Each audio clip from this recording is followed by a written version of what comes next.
এখন নাকি আপনি স্ত্রীর সাথে সহবাস করলে ধর্ষণ হবে। সুবহানাল্লাহ, কি অবস্থা! আর এদিকে আপনি পতিতালয়ে গেলে ওটা হচ্ছে শ্রমিকের কাছে গেছেন আপনি। কি বোঝাচ্ছে আমাদেরকে তাহলে? এটাই তো নাকি? আর আপনি নাউজুবিল্লাহ কেউ যাবে পতিতালয়ে, তাদেরকে বলা হচ্ছে তারা শ্রমিক। তসলিমা নাসরিনকে আমরা এখান থেকে বিতাড়িত করছিলাম কেন? তসলিমা নাসরিনকে আমরা বিতাড়িত করছিলাম কেন? ঘুরে ফিরে তো সেটাই আসতেছে। আবার শুধু তাই না, এখন আবার লিঙ্গ চেক করতে হয়, সে কি নারী না পুরুষ না অন্যান্য। অন্যান্য মানে কি জানেন? অন্যান্য মানে কি ট্রান্স কিনা, ট্রান্সজেন্ডার চালু করে দেওয়া হলো। আরে ভাই, হজের নিবন্ধন করতে গেলেও দেখা যাচ্ছে অন্যান্য আসতেছে।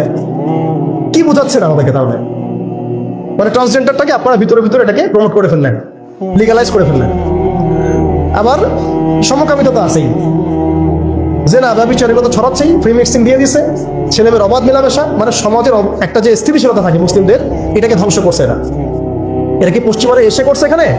ওদের অনুগত দাসদেরকে দিয়ে করাইছে, সমাজকে ধ্বংস করছে, অর্থনীতি ধ্বংস করছে, রাজনীতি ধ্বংস করছে, মিডিয়াগুলো ওদের হাতে নিয়ে নিছে। মিডিয়া হাতে নিয়ে মানে হচ্ছে মানে দিনকে ওরা রাত বানাই দেবে, রাতকে দিন বানাই দেবে। আর আপনারা তাদেরকে এত বিশ্বাসও করেন, অনেকে একটু ইসলামিক নিউজ করলে আপনারা বিশ্বাসও করেন। আসার সময় যে আমরা মাওয়াদি আসলাম, ওখানে দেখবেন একটা পোস্টার আছে বড় করে, সেটাতে লেখা আছে যে ওই যে আবু সাইদের ছবি দেওয়া আছে, দিয়ে আছে কি নতুন বাংলাদেশে স্বাগতম না এরকম কিছু একটা, নিচে লেখা আছে প্রথম আলো। দেখেন এদের চরিত্র দেখেন, এরা বিগত প্রায় শুরু থেকে এরা আজ পর্যন্ত এই তাগুতের সার্ভ করছে, ভারতের দালালি করছে, ফ্যাসিস্টের দোষক ছিল।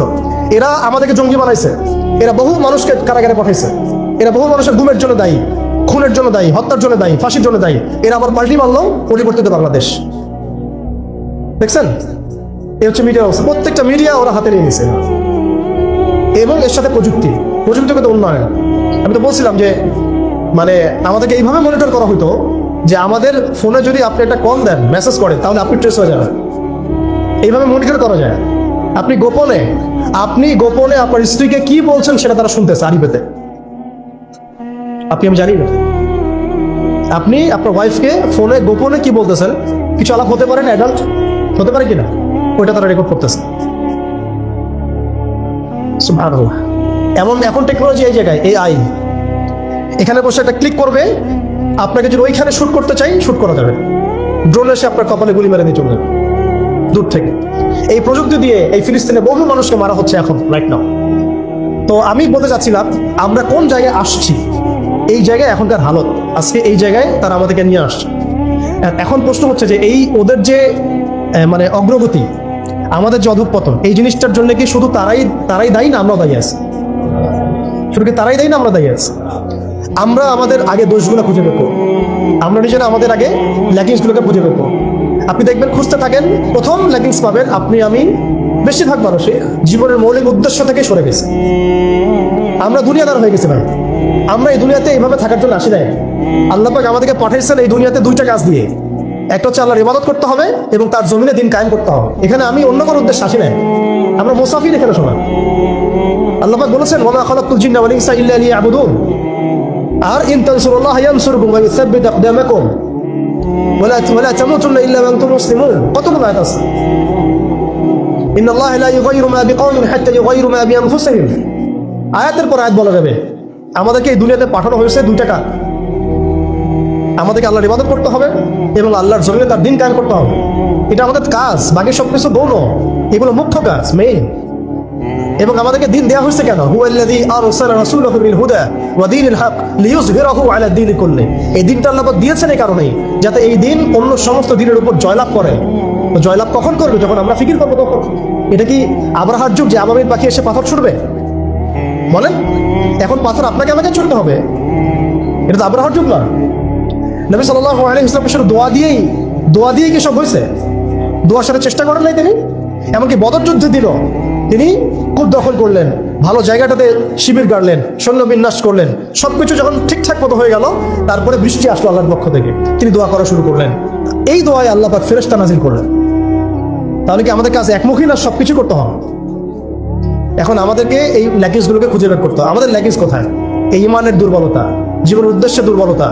আমরা দুনিয়াদার হয়ে গেছি, ভোগবিলাসী হয়ে গেছি, আমরা আমাদের ঐতিহ্য ভুলে গেছি, আমাদের শেকড় ভুলে গেছি, আমাদের ঘাটতি হয়ে গেছে, হারাম ঘর হয়ে গেছি, আমরা জেনাকার হয়ে গেছি, আমরা ফ্রি মিক্সিং করতেছি, পরকীয়া করতেছি, ঘুষ খাচ্ছি, দুর্নীতি করতেছি, সুদ খাচ্ছি, আমরা করতেছি এগুলো পশ্চিমারা করতেছে না। তা আমাদের ল্যাকিংসগুলোকে আমাদেরকে দূর করতে হবে। ইলমের ঘাটতি হচ্ছে, আমলের ঘাটতি হচ্ছে, আলেমদের সাথে সহবত নাই, তাসকিয়া নাই, পড়াশোনা নাই। কি করতেছি ভাই আমরা? আসলে কি জন্য আসছে আর কি করতেছি? এইখান থেকে ভবিষ্যৎটা হচ্ছে এই যে ইনশাআল্লাহ এই দিন বিজয় লাভ করবেই। আজকার কাল হোক, আল্লাহ পাক এমন জামা, এমন ইমারা, এমন আল্লাহর সেনাবাহিনী তৈরি করবেন যারা আস্তে আস্তে আস্তে আস্তে বাইতুল মুকাদ্দাস পর্যন্ত যায়। এটা লেখা হয়ে গেছে। ইমামুল মাহদী আসবেন, লেখা হয়ে গেছে, এবং তার অনুসারী তৈরি হয়ে যাবে, লেখা হয়ে গেছে। দাজ্জালের বাহিনী তৈরি হবে, এটাও লেখা হয়ে গেছে। দাজ্জাল তার অনুসারী ইহুদিদেরকে নিয়ে এই বিশ্বকে 40 দিন শাসন করবে, এটাও লেখা হয়ে গেছে। এবং তারপরে ঈসা আলাইহিস সালাম তাকে হত্যা করবেন প্যালেস্টাইনের বাবেলুত নামক জায়গায়, এটাও লেখা হয়ে গেছে। মহাযুদ্ধ মালহামা আসবে, এটাও লেখা হয়ে গেছে। এক কথা হচ্ছে এগুলো যেহেতু হবেই, লাউহে মাহফুজে লেখা হয়ে গেছে কুদিয়াল আমর, তাহলে আমাদেরকে তো আমাদের কাজগুলো এখন বের করে ফেলা উচিত। আমাদের কাজ কি, কি করতে চান? আদৌ সেই বিজয় কাফেলে আমরা শরীক হতে চাই কিনা? নাকি এইভাবেই আমরা দিন যাবে, রাত যাবে, খাবো দাবো, ফুর্তি করবো আর মারা যাবো, এটাই কি আমাদের উদ্দেশ্য কিনা? আমাদেরকে আমাদের লক্ষ্য আগে ফিক্স করতে হবে। লক্ষ্য ফিক্স করতে হলে একটা কাজ মোটা থেকে বের হয়, আমি একটা বলে শেষ করে দিচ্ছি। সেটা হচ্ছে ভাই, আমাদের সবাইকে আগে তওবা করে আল্লাহর দিকে ফিরে আসতে হবে, প্রথম কাজ এটা। কারণ নাপাক কলব দিয়ে, নাপাক হৃদয়ের মধ্যে আপনি কখনো দিনের ফিকির গুলোকে ঢুকে পাবেন। কলবকে পবিত্র করতে হলে আমাকে আগে তওবা করে আল্লাহর দিকে ফিরতে হবে, আল্লাহর দিকে ফিরে আসা।